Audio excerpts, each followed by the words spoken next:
Bueno, gracias por su asistencia y ahora comenzamos la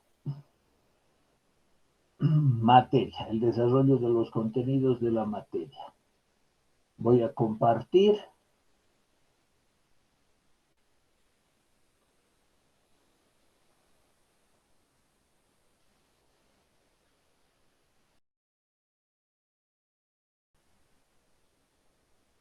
Bueno, estoy mostrando la siguiente diapositiva. Ya les envié las diapositivas de la parte de la religión y la política. Ha sido muy interesante ese desarrollo y complementamos con un análisis de la religión en nuestro país, incluso incluso antes de que se formara la República de Bolivia, desde tiempos prehispánicos, cómo la religión ha servido a los incas para justificar su dominio sobre los señoríos aymaras, por ejemplo, ¿no? Y después vimos la discusión de las casas y de Sepúlveda sobre si son o no son hombres los indios, quienes de Sepúlveda decía que eran homúnculos, cómo se resolvió eso y la religión sirvió para justificar el dominio español bajo la figura de la encomienda. Vimos también el desarrollo de la religión en la colonia y cómo pese a que la iglesia estaba siempre eh, al lado de los intereses de los poderosos, también hubo algunas expresiones dignas de tener en cuenta, por ejemplo, las misiones jesuíticas y también el rol de los curas en la Universidad de Charcas, motivando los gritos libertarios y la constitución de republiquetas en la época de la independencia. También ya en la República vimos con cierto detalle las características de la iglesia, sus características conservadoras, sus rasgos conservadores, y cómo se dieron particularmente al inicio de la República hacia 1825 y después con la Revolución Federal hacia 1900, importantes cambios de secularización. Y vimos también cómo en el siglo XX se desplegó la doble cara de la iglesia. Por una parte, la jerarquía coludida con los intereses de los grupos dominantes, la jerarquía eclesiástica, y por otra parte, el bajo clero y los feligreses, siempre coludidos con los movimientos reivindicativos, sociales y políticos, con grandes ejemplos muy elocuentes que muestran incluso la ofrenda de sus vidas por sus ideales religiosos y políticos. El mejor ejemplo es sin duda Luis Espinal Camps. Bueno, eso vimos, ha sido muy interesante ese recorrido académico de temas más vinculados con nuestra realidad política y religiosa, o la religión en clave política, o la religión vista desde la filosofía política. Y ahora vamos a continuar con las diapositivas de esos temas. Yo les envié un documento que yo preparé hace algún tiempo y que expone precisamente la situación de la iglesia en nuestro país, durante la colonia, en nuestro territorio y antes de la llegada de los españoles, también en nuestro territorio como parte de la cultura andina. También les mandé un texto que muestra la forma como los incas desarrollaron un discurso de justificación teocrática, particularmente ubicando a la Coya y al Inca como descendientes del sol, de la luna y del sol respectivamente, y por lo tanto también de la deidad andrógina Huiracocha. Bueno, eso ya lo vimos, damos por terminado el tema de la religión y la política con este aterrizaje sobre nuestra realidad. Y vamos a continuar ahora los temas concernientes las otras perspectivas disciplinares, teóricas, desplegadas sobre la política. Es decir, aparte de la filosofía política, tenemos otras disciplinas que hablan de la política, pero que no deben que deben diferenciarse, no deben confundirse con la filosofía política. Hay pocas diapositivas, fíjense, aquí voy a hablar de la teoría política, voy a hablar de las ciencias políticas, voy a hablar de la gestión gubernamental. Esos son los últimos temas uh, de estas diapositivas. Y también vamos a hablar este tema tan interesante que es los tres sentidos de la política. Bueno, entonces esos son los últimos temas. Como hemos visto, aquí están algunas definiciones que también analizamos respecto de la filosofía y la política. Y hemos visto también cómo solo en el caso de Marx y los marxistas, por ejemplo, Althusser en este caso, hay una identificación de la filosofía con la política. Es más, hay una crítica a cómo se habría desarrollado la filosofía siempre como interpretación que no afecta la situación real del mundo. Y por otra parte, la política entendida como cambios, pero divorciados de la filosofía.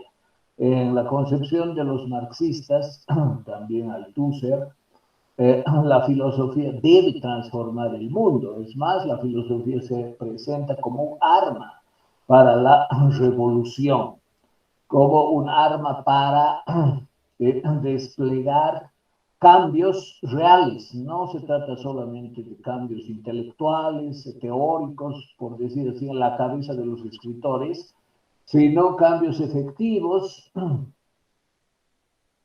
eh, que la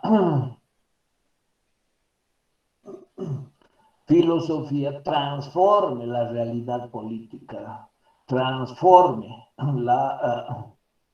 las relaciones en la sociedad, el dominio, el poder, y que desplace a las clases dominantes, especialmente en el capitalismo, aplaste toda forma de explotación e instituya un sistema socialista. Esa es eh, la concepción de los marxistas sobre la filosofía.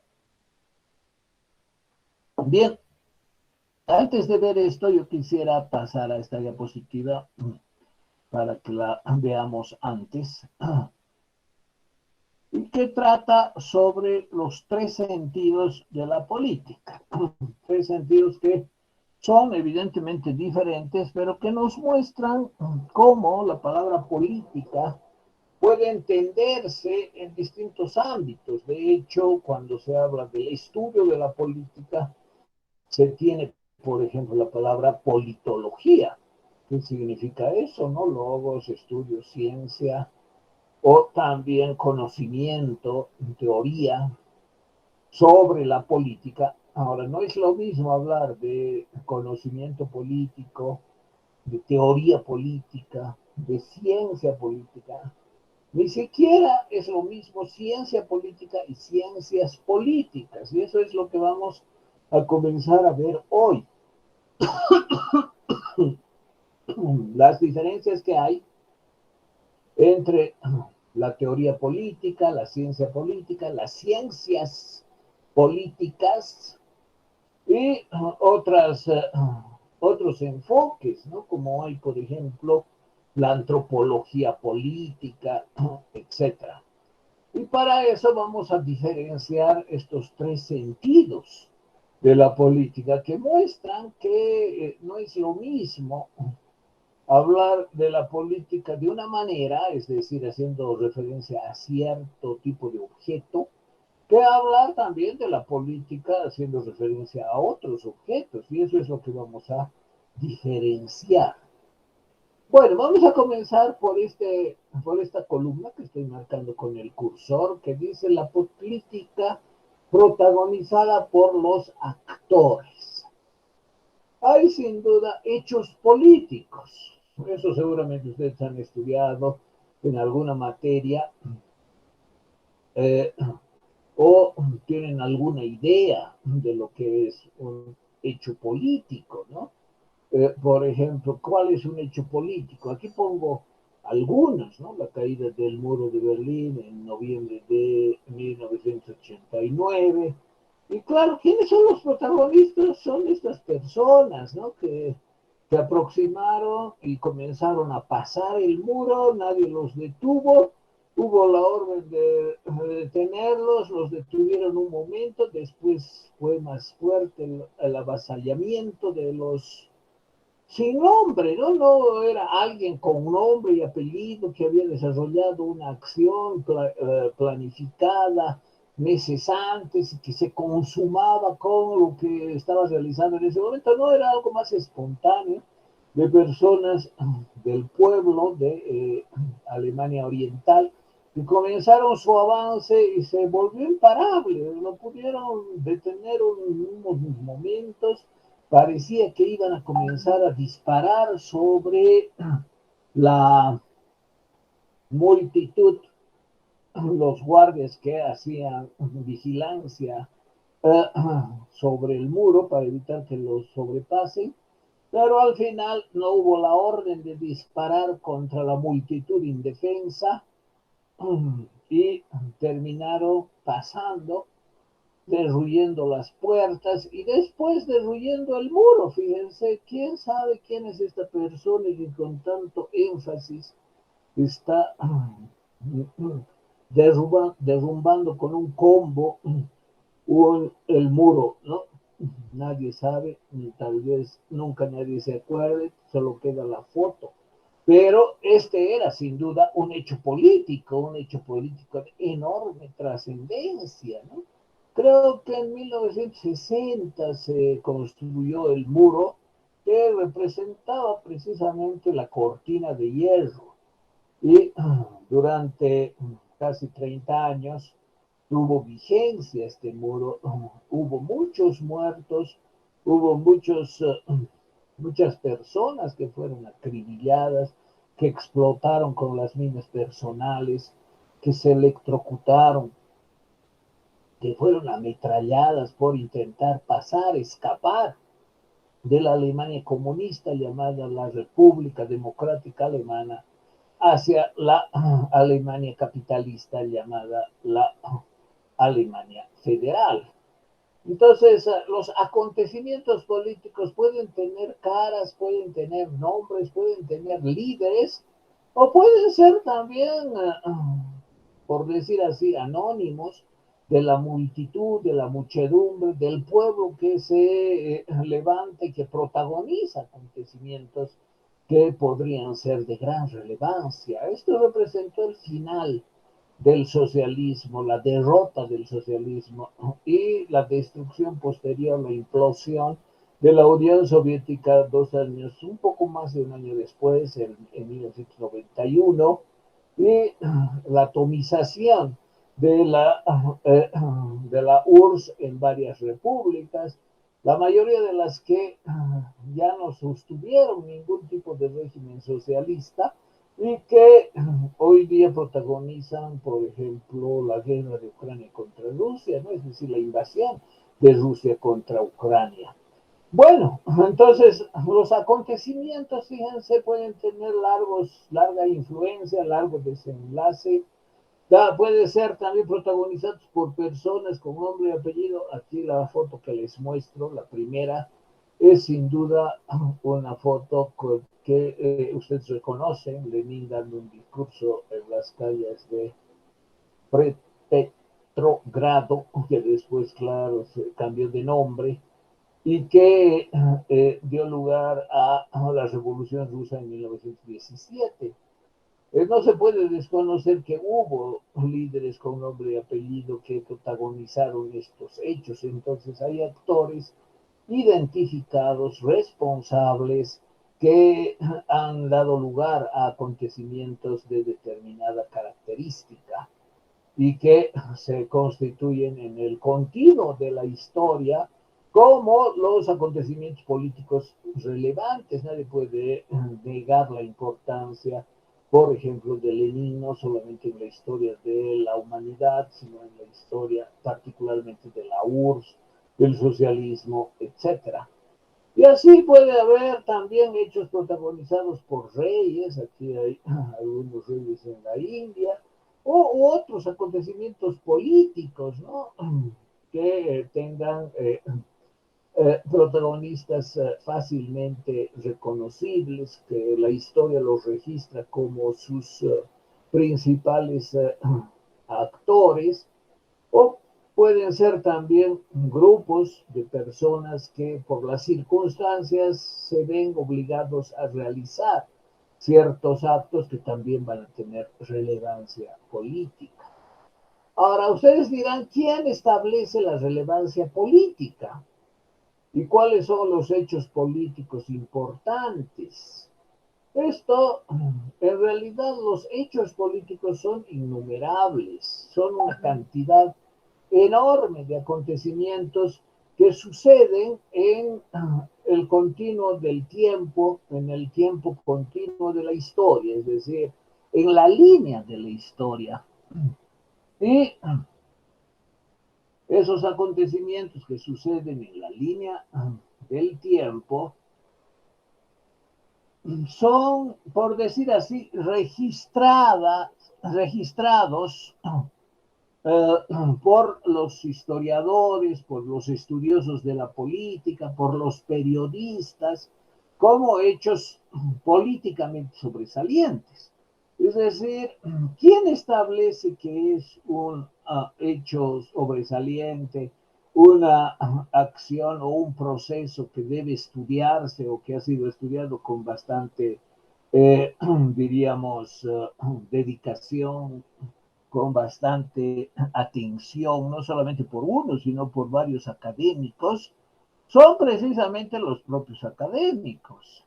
Es decir, son los académicos, sean historiadores, politólogos, sociólogos, incluso los periodistas, los que dicen en la línea continua del tiempo de la historia, es decir, ahora estamos en tal año y hay que recordar tales acontecimientos en tal lugar como hechos políticos sobresalientes. Y eso, quienes dicen que tales hechos y no otros son políticamente relevantes, los académicos.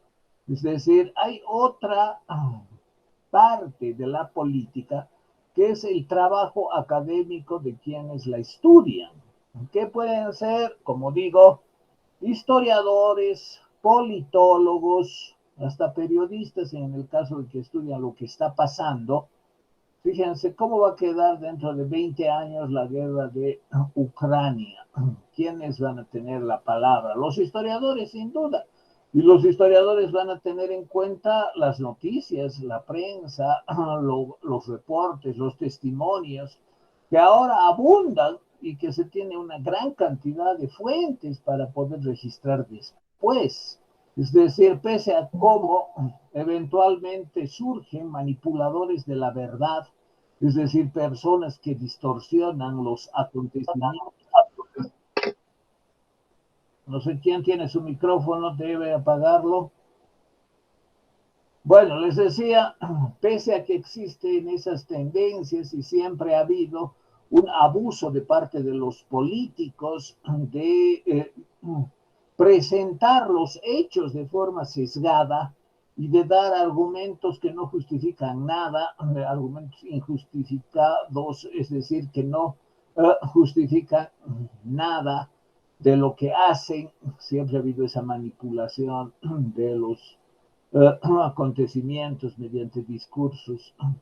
Si bien eso se ha dado, también hay fuentes para los historiadores del futuro que van a mostrar la realidad de los acontecimientos, es decir, esto sucedió, hubo tantos niños muertos, hubo tantos edificios destruidos, hubo tal abuso del poderoso que tiene las armas para bombardear a gente que inocente y civiles. Esos son datos que ningún discurso puede cambiar.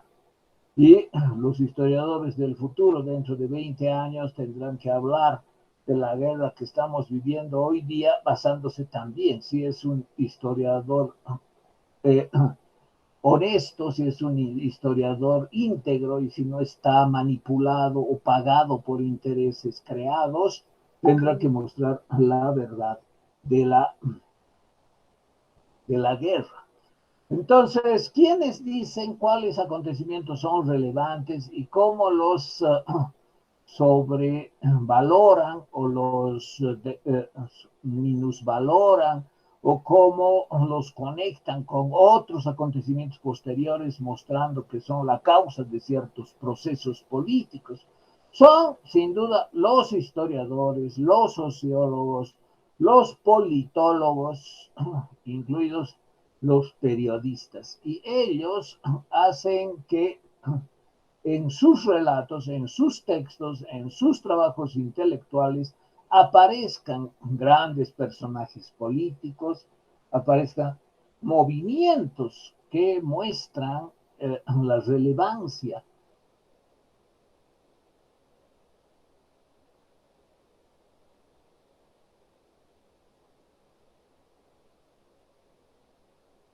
También determinados movimientos o determinada dinastía, determinada realeza, etcétera, etcétera. Es decir, no hay que confundir los textos de análisis político que establecen la importancia de ciertos acontecimientos y que reparan en una forma concreta de mostrar los acontecimientos, que es la perspectiva de qué habría sucedido, y los hechos políticos en sí mismos.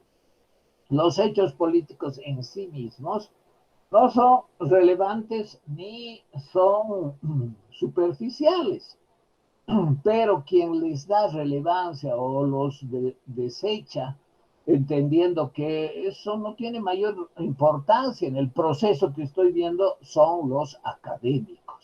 Y el trabajo de los académicos constituye un conjunto de producciones políticas, es decir, publicaciones políticas. ¿Por qué son publicaciones políticas? Porque adoptan un punto de vista que muestra que estos acontecimientos son relevantes y que cada uno de estos tiene cierto valor. Por ejemplo, esto tiene mucho valor para comprender los acontecimientos posteriores del siglo XX referidos a los países socialistas, por ejemplo, la Revolución Rusa de 1917, con Lenin como su principal artífice, como su principal constructor, y claro, estudiar la figura de Lenin, sus discursos, su pensamiento, resulta relevante para comprender sus acciones políticas. Y estos estudios políticos sobre la política que señalan cuáles acontecimientos habrían sido importantes en el decurso de los acontecimientos políticos, en el decurso lineal de la historia. Estos acontecimientos vistos de esa forma, escritos académicamente, constituyen otro mundo. Uno es el mundo de los acontecimientos políticos, que además nadie conoce en su totalidad, que además es algo que excede el trabajo de los académicos, es decir, es siempre infinitamente mayor la diversidad de acontecimientos políticos que han acontecido en la línea de la historia de la humanidad. ¿Desde cuándo hay política? Hay diferentes concepciones, esas concepciones las encontramos en los académicos, ¿no? Hay, por ejemplo, un académico que dice hay que hablar de política desde las polis. Y para eso también hay una comprensión etimológica, ¿no? Política viene de polis, y polis significa ciudad. Y la ciudad es sin duda la ciudad-estado griega, es decir, una forma de organización con poder, con instituciones, con gente que tiene atribuciones y que ejerce el poder sobre la ciudadanía, que permite, por ejemplo, la esclavitud y la considera legal y beneficiosa también para el esclavo. Entonces, esa forma de vida en la polis como entidad autónoma, que se dicta las propias leyes, que se dicta a sí mismo las propias leyes, permite comprender que la política en sentido estricto existiría desde el surgimiento mismo de la polis griega, y eso aproximadamente hacia el año 700 a.C., eh, en esa región del mundo. Bueno, entonces tenemos que la política existiría desde la polis, pero ese es un punto de vista, fíjense, que ya corresponde a los académicos. Antes no había política. Si pensamos, por ejemplo, entre los homínidos, por ejemplo, el hombre de Neandertal, el hombre de Neandertal ejercía poder. Sí, ejercía poder, ¿cómo no? Ejercía poder sobre sus compañeros de clan, ¿no? Con sus compañeros de vida tribal. Y claro, alguno organizaba a todos, alguno se imponía sobre los demás, alguno tenía acceso privilegiado a las hembras para copular con ellas, alguno tenía acceso privilegiado a la carne que cazaban de los animales y de sus presas.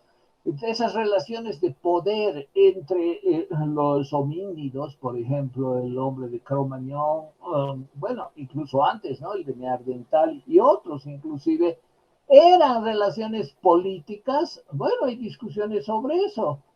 Según la definición que les he dado, eh, no cabría hablar de eh, relaciones políticas en sentido estricto, porque ahí no habría una institución política oficialmente reconocida, instituida y que ejerciera poder. Sin embargo, bueno, hay otras características del ejercicio del poder en este tiempo.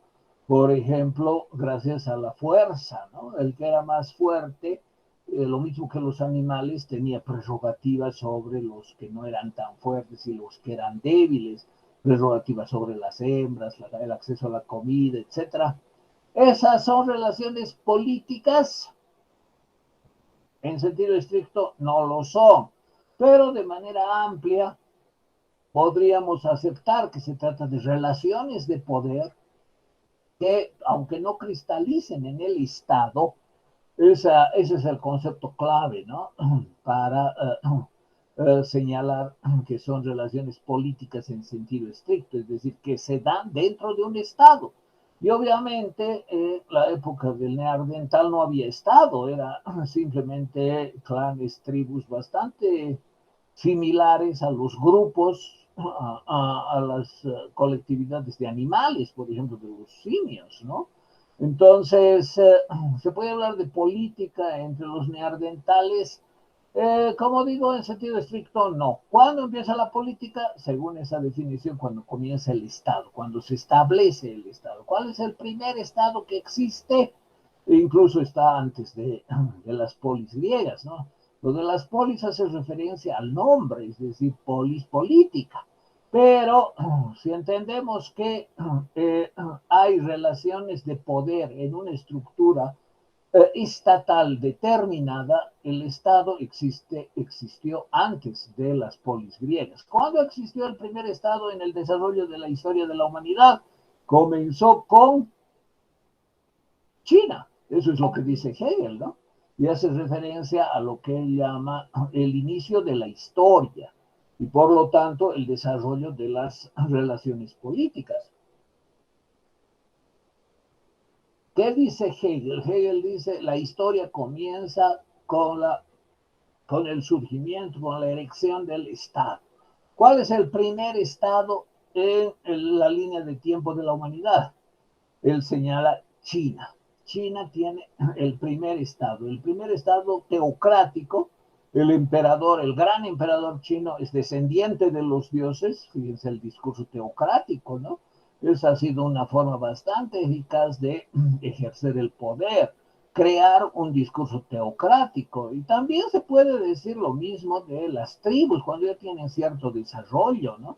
Por ejemplo, aunque no sea una tribu eh, constituida dentro de un sistema estatal con ciertas normas, etcétera, tenía efectivamente ciertas costumbres y hacían aparecer a los líderes como descendientes de los dioses.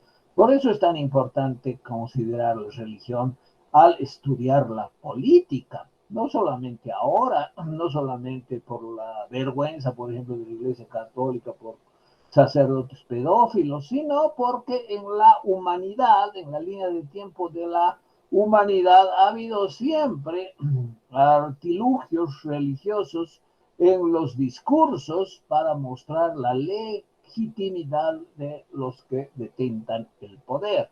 Y eso fue también en China. En China, el discurso prevaleciente para justificar el orden monárquico del gran emperador chino era un discurso teocrático, es decir, que el emperador descendía de los dioses. No era uno como el resto de los simples mortales, sino alguien con características divinas. Lo mismo ha habido, por ejemplo, en Egipto, ¿no? Los gobernantes, y por eso además debían ser endógamos, casarse con su prima o con su hermana, lo que efectivamente se dio. Entonces, ese tipo de situaciones en que, en definitiva, el poder es justificado con discursos religiosos, no ha sido algo extraordinario y propio de los incas, al contrario, es lo más común que se encuentra en las agrupaciones humanas con regímenes políticos relativamente complejos, es decir, con instituciones, con funciones, con jerarquías y con un funcionamiento de lo que Hegel también llama la sociedad política y la sociedad civil. Entonces, son los académicos los que establecen las particularidades. ¿Desde cuándo se puede hablar de la política? ¿Cómo se puede entender la política? ¿Cuándo surge la palabra política? ¿Cuáles son las formas de gobierno políticas que se dan? Ese ha sido un tema que también les ha ocupado mucho a los investigadores, incluso los filósofos, ¿no? Pero que son estos académicos los que establecen relevancia, pertinencia, inicio, influencia, causalidad, efectos y también la notoriedad de acontecimientos que son decisivos para comprender épocas largas, como este, por ejemplo. Esta es una de las causas que efectivamente permite comprender, por ejemplo, la actual guerra, la actual invasión, que el pueblo alemán socialista se levantó contra el régimen socialista y por la perestroika y la glasnost terminó implosionando un año y medio después el régimen de la URSS. Y eso es lo que al actual dictador de Rusia no le cuece, es decir, no acepta, porque el claro sueña con un imperio de mandarines, ¿no? Es decir, al estilo asiático. Hegel precisamente habla de una forma asiática de ejercicio del poder que está totalmente vinculada con discursos de los grandes, no solo oligarcas, sino descendientes de los dioses. Bueno, entonces la tercera columna nos enseña los acontecimientos, por decir así, en bruto. ¿Qué quiere decir eso? Los acontecimientos que pasaron, que son innumerables, muchísimos, casi infinitos en la historia de la humanidad. ¿Desde cuándo? Puede variar. Desde la aparición del Cromañón, desde el primer estado en China, desde la polis griega, no importa, eso depende de las perspectivas. ¿Cuáles son los acontecimientos relevantes? Eso tampoco se decide en este grupo. Son los académicos, los intelectuales, los que dicen, aquí comienza la política. Este es el sentido original de la política. No, estas formas de relación del poder de los gobernantes con los gobernados establecen la política en sentido amplio. Estos son los grandes acontecimientos políticos del siglo XX, por ejemplo, o hasta ahora del siglo XXI. Sin duda, esta guerra de Rusia invadiendo Ucrania va a estar en los anales de la historia y va a tener un lugar. Yo pienso que felizmente sin que se tenga que referir la Tercera Guerra Mundial, porque la segunda al menos ha sido una enseñanza de hasta dónde puede llegar la megalomanía de líderes acomplejados por su estatura y megalómanos hasta el extremo de querer compensar su escasa estatura con sus ambiciones y angustia de poder. Y esos son los ejemplos históricos que se tienen de Hitler y de Napoleón relativamente en los últimos 250 años. Algo parecido sucede con el dictador ruso, pero por esas enseñanzas también la humanidad sabe lo que va a hacer y los acontecimientos se suceden de manera tal que las enseñanzas de la historia inducen a acciones posteriores protagonizando hechos políticos. Ahora bien, los hechos políticos, como decía, no son en sí mismos relevantes. Son los académicos, los estudiosos, los que dan relevancia a ciertos hechos, ubicándolos en la línea del tiempo de la historia humana, es decir, de la historia de la humanidad a gran escala.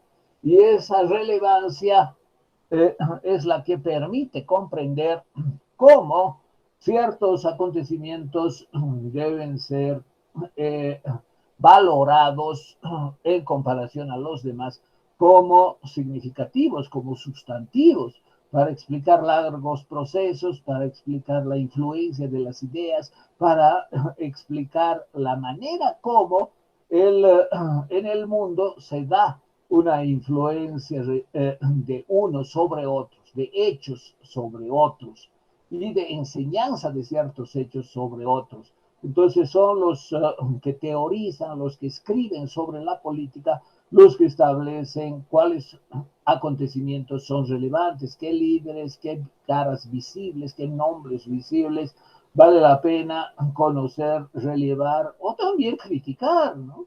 Hoy día, ¿quién releva el papel histórico de Hitler, que ha sido un genocida, que ha patrocinado atrocidades, por ejemplo, llevando a experimentos médicos a los judíos, además de la aniquilación de 6 millones de judíos? ¿Quién respeta eso como algo digno de emulación?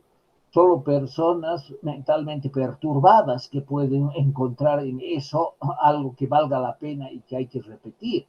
Las enseñanzas de la civilización nos muestran que cabalmente ese tipo de personas existen, van a existir siempre y la sociedad debe ser capaz de refrenarlas para evitar que produzcan efectos tan nocivos como han sido, por ejemplo, las dos guerras mundiales.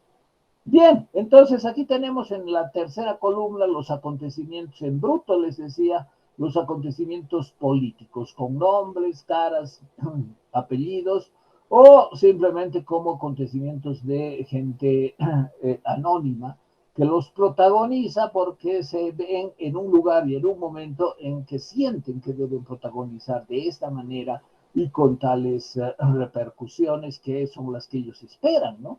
El pueblo alemán de la República Democrática Alemana en noviembre del 89 tenía la gran motivación de escapar de ese régimen, de destruir el socialismo alemán y de volcar al gobierno de Honecker, me parece que era, no estoy muy seguro, el gobierno títere de la URSS, el títere alemán que reproducía las políticas de la URSS y que mantenía a su población encerrada en la cárcel de Berlín Oriental. Es eso lo que ha roto con su actitud totalmente anónima, como fue avanzar con el riesgo de ser acribillados por las ametralladoras asesinas de los guardias de Honecker con el, para evitar de que salgan. Tan deteriorado estaba el sistema con la glasnost, la perestroika, que ya no pudieron los burócratas asesinos del régimen ordenar disparar contra esta población que terminó al día siguiente destruyendo el muro, no dejando piedra sobre piedra de lo que era un símbolo de la opresión socialista alemana. Y hoy día Alemania es una potencia, la potencia mundial, la potencia, perdón, europea, con más alta economía, con mayor desarrollo militar y que representa por esa unificación después de 40 años lo que el socialismo retrasa en términos de desarrollo económico, militar, etcétera. Entonces, los acontecimientos políticos existen en bruto en una cantidad enorme y son los intelectuales, la segunda columna, este segundo grupo, los que los relievan, los ordenan, dan pautas para comprenderlos, establecen ciertas categorías, etc.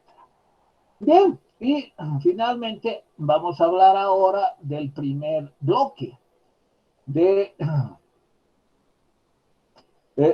aspectos relacionados a la política. En este caso, no se trata de historiadores, politólogos, periodistas, sino se trata de filósofos. Entonces, hay otro conjunto de temas que es necesario tomar en cuenta, tener en cuenta, para comprender que cuando se habla de política nos podemos referir a los acontecimientos políticos en bruto, nos podemos referir a las sistematizaciones que hacen los académicos de esos acontecimientos en bruto, tratando de darles inteligibilidad, es decir, que sean comprendidos de cierta manera. Y eso gracias a los periodistas, a los historiadores, los sociólogos y otros intelectuales y académicos de diferentes disciplinas. Pero hay otros pensadores involucrados con la política que no son estos historiadores, que no son los politólogos, son los filósofos. Y ellos dan otro sentido a la política. Cuando leemos, por ejemplo, lo que se está escribiendo hoy día sobre la guerra sobre la invasión de Rusia sobre Ucrania, vamos a encontrar especialmente periodistas, pero a veces hay algunos textos de historiadores que hacen lo que se llama la historia inmediata. También hay politólogos que ofrecen pautas de comprensión y de reflexión teórica de lo que está pasando. Todo eso está muy bien, es el desarrollo académico intelectual de algo que pasa, de acontecimientos políticos realmente importantes para gran cantidad, sino para todos los académicos que no están sobornados, ni están restringidos, ni sus mentes están lavadas por la propaganda soviética o exsoviética. Bueno, entonces, ¿qué son los filósofos? ¿Qué son los pensadores que no están buscando dar relevancia a un acontecimiento o que pueden hablar de ciertos acontecimientos? Son los creadores de ideas y de sistemas referidos a la política, que eso difiere de los historiadores, difiere de los periodistas, de los politólogos. Puede haber algún politólogo con cierto vuelo intelectual y teórico, pero no se compara al trabajo ni al desarrollo de los filósofos, lo que se llaman los filósofos de la política. Y entre los filósofos de la política vamos a encontrar muy importantes casos, muy importantes ejemplos de quienes han constituido el pensamiento filosófico fundamental sobre la política. Y aquí no se trata de un recuento historiográfico, de esto sucedió en Inglaterra y hubo estos movimientos feministas desde el siglo XVIII hasta 2 siglos y medio después, por ejemplo, este libro, ¿no? Está muy bien. Es un libro que trata sobre las acciones de las mujeres en 2 siglos y medio, particularmente en Inglaterra, pero también en Europa, y que muestran cómo finalmente, hacia mediados del siglo XX, terminó por imponerse las reivindicaciones feministas.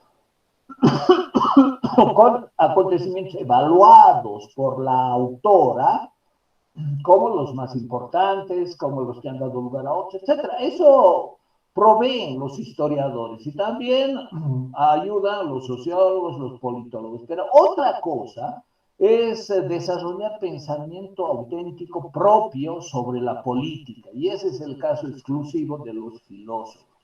Entonces, los filósofos son los que establecen las pautas fundamentales de la reflexión filosófica profunda sobre la política, dando sentido a la organización política, al poder político, criticando las formas de explotación, estableciendo de manera utópica a veces sociedades que nunca van a existir, pero que justificarían los sueños de una vida solidaria en la comunidad, etcétera. Entonces, el conjunto de textos de la filosofía política hay que entenderlos no a la par de los textos politológicos, periodísticos o de historia de la política, sino como el conjunto de ideas que hacen que la línea del tiempo, es decir, los acontecimientos que suceden en la línea de la historia de la humanidad, sigan ciertos campos, sigan ciertos senderos de acuerdo a esas ideas. Es decir, las ideas de los filósofos políticos coadyuvan a desarrollar los acontecimientos con cierta tónica. Piense, por ejemplo, en Lenin, ¿no? Lenin hubiese existido si no habría hecho su obra de 1818, que nació Marx, hasta 1883, que murió Marx. No, pues.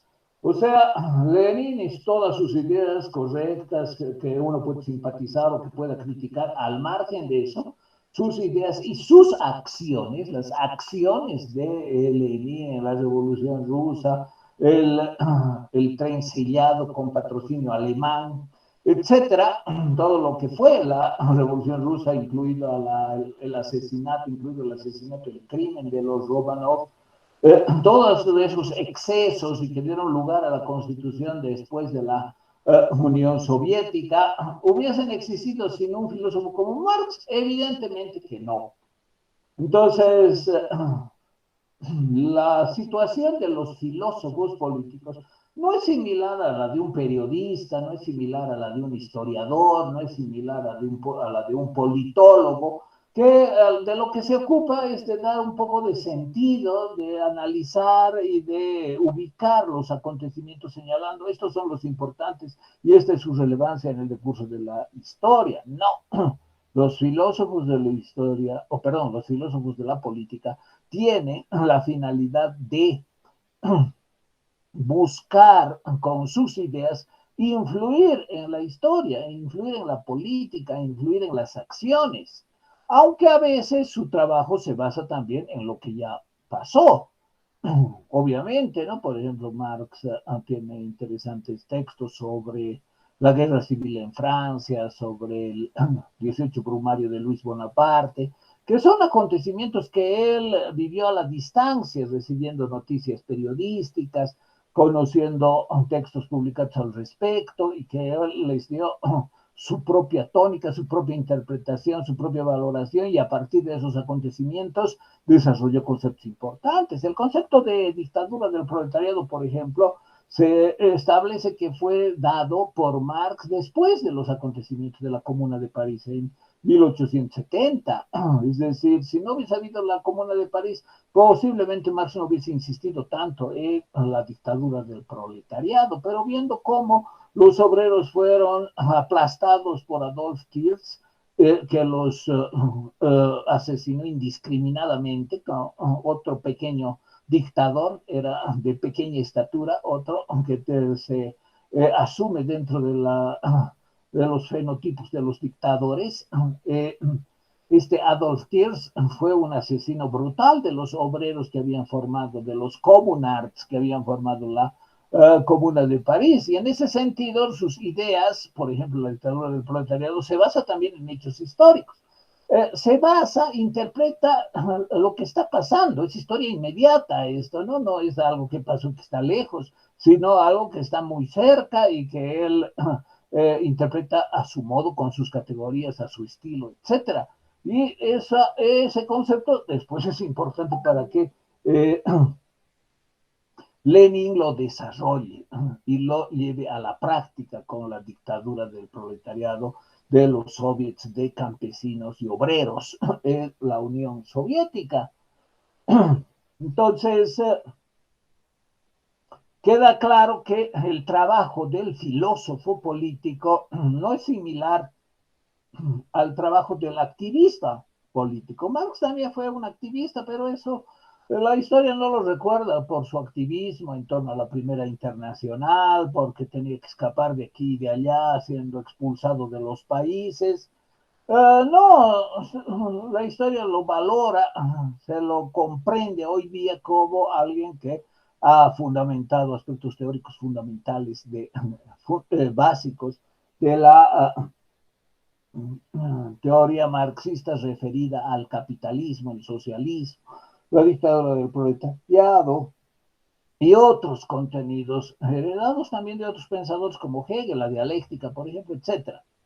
Entonces, los filósofos políticos, aunque pueden analizar acontecimientos pasados, les sirve para crear teoría, para crear concepciones que sean fundamentales para comprender los fenómenos políticos futuros, para orientar acciones para que los activistas se guíen por esas ideas, para dar lugar a que la política no sea un conjunto de acciones casuales, esporádicas y totalmente azarosas, sino que haya ideas que orientan las acciones de los grupos, sean organizados o sean espontáneos. En fin, también hay otro tipo de contribuciones, de elaboraciones filosóficas, tratando de entender el poder, dando lugar a la discusión de desde cuándo existe la política en sentido estricto. Ahí están las grandes elaboraciones teóricas, las elaboraciones sistemáticas de pensadores profundos que desarrollan grandes obras monumentales. Aquí podemos encontrar en la segunda columna algunos libros gruesos de historiadores eh, que se congratulan de elaborar textos largos, ¿no? De cientos y miles de páginas, pero una cosa es escribir lo que ha pasado y narrarla con bastante, diríamos, detenimiento y detalle.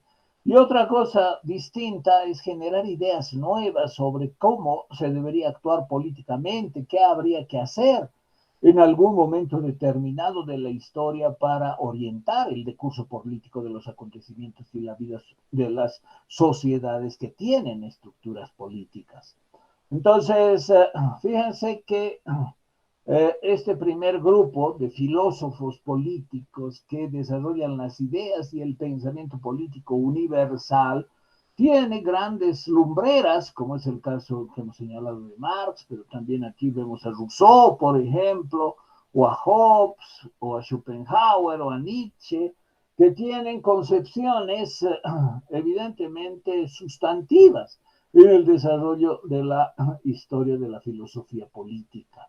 Y ellos son los que marcan una gran cantidad de acontecimientos, son los que dan lugar a que los historiadores escriban sobre ellos, no solamente hablando de su vida, sino los historiadores del pensamiento, los historiadores de las ideas, dicen, bueno, en el decurso de las ideas encontramos, por ejemplo, a Feuerbach, a Hegel y después a Marx.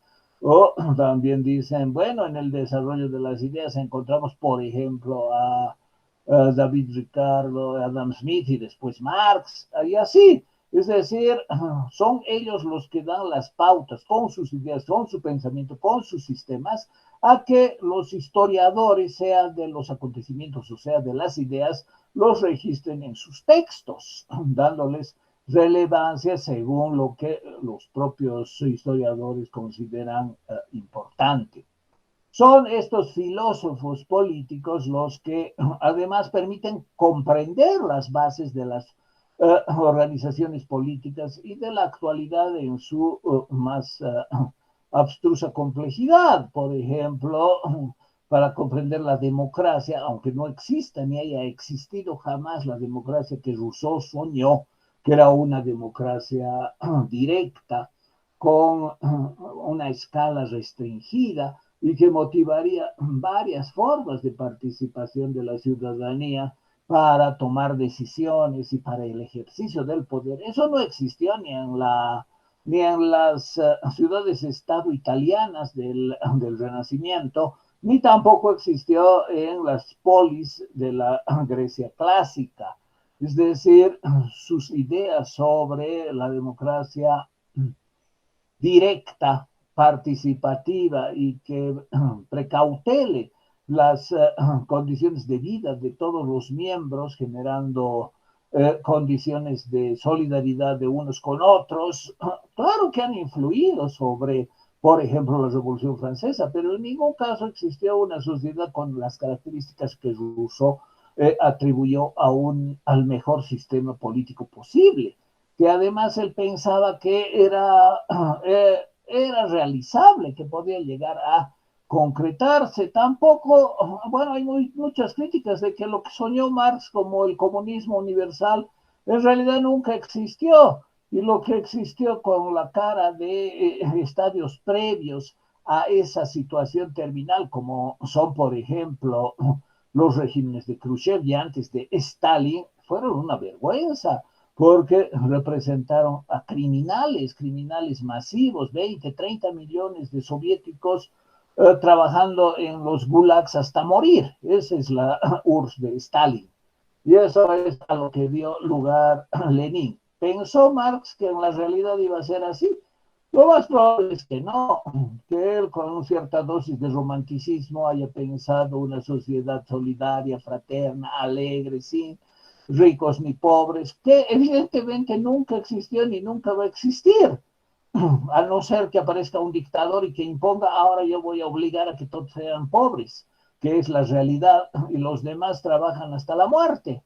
Esa es la realidad de la URSS. Entonces, eh, las ideas no tienen que ver necesariamente con la realidad, ni dan lugar a que la realidad siga sus pautas de constitución según los anhelos y sueños de los escritores, sea Rousseau, que soñaba con la democracia directa en una escala pequeña y con lazos de fraternidad y de solución de todos los problemas de los miembros de la sociedad, o sea, Marx con ese sueño también utópico, porque aunque lo presente como la necesaria consecución del socialismo al comunismo universal y el logro del comunismo en todos los países del mundo, esa fue la discusión con Trotsky, por ejemplo, de Stalin. Stalin lo mandó a matar de un picotazo en el cerebro en México.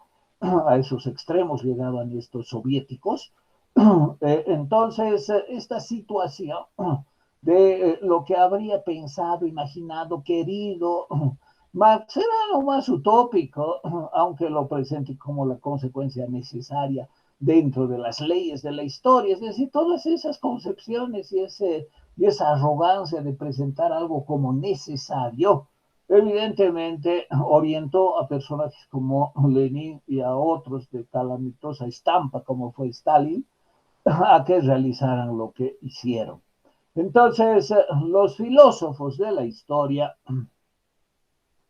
son los que dan las pautas para el desarrollo de los acontecimientos, son los que influyen para que los historiadores del pensamiento relieven sus ideas en el decurso de la historia, de las ideas políticas que además están vinculadas esas ideas con los acontecimientos, sean considerados como significativos, sean ordenados de una u otra manera, sea el marxismo, sea el anarquismo, sea la idea del superhombre, que ha servido sin duda a concepciones como el nazismo, sea la democracia, sea el absolutismo, o sea, por ejemplo, la sociedad de comunicación y de deliberación racional inspirada, por ejemplo, en Kant.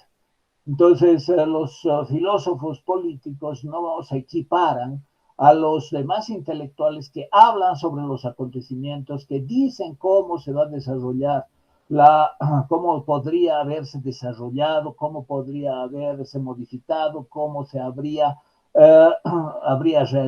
adquirido relieve ciertos acontecimientos, personajes o movimientos espontáneos en el decurso de la línea de la historia, y que ahí también aparece la línea de la historia de las ideas, pero esas ideas corresponden a los filósofos de la política. Entonces no hay que confundir los filósofos de la política que hacen política en cuanto expresan sus ideas de impacto y de profundidad, con la tarea de los otros intelectuales que reseñan lo que pasó, que indican cuáles son los importantes acontecimientos del pasado y que sistematizan algunas ideas provenientes de los filósofos, y por otra parte los acontecimientos señalados como importantes, significativos por el segundo grupo, por el grupo de los intelectuales, y que son parte de esos acontecimientos de una enorme cantidad de hechos políticos que siempre supera lo que los intelectuales dicen de ellos.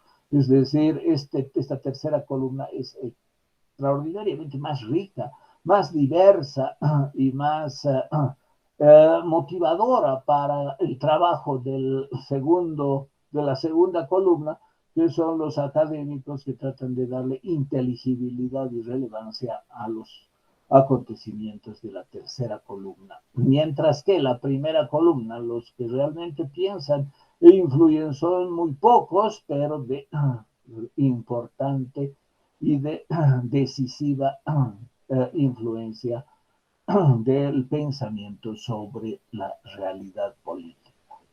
Esos son los tres sentidos de la política que quería desarrollar hoy.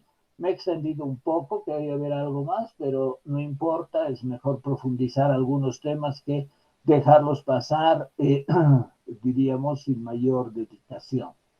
Entonces tenemos poco menos de 10 minutos y les voy a dar la palabra si tienen algún comentario, si tienen alguna opinión al respecto.